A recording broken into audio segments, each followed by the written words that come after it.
So I took the flour and I took the buttermilk and hot sauce and chicken and I put it in the flour and then in the buttermilk, hot sauce, and the flour. Put it on the plate, let them sit, and then waited for them to fry in the fryer, and then. How do you know it was going to be good? You said some black lady on the internet you learned it from? Yeah.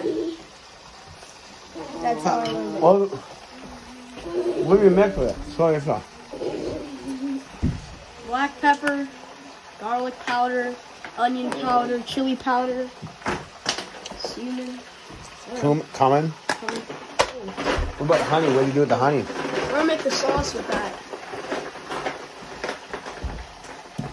We got great value, all-purpose flour.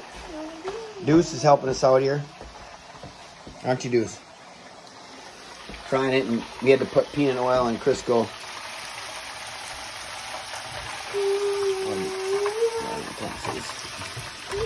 It was It's super 1946 we put it in there. Those are so good. It tastes really good. And then we got Nuke's cream over here. Gunner. It's so good. Yum. Is it spicy?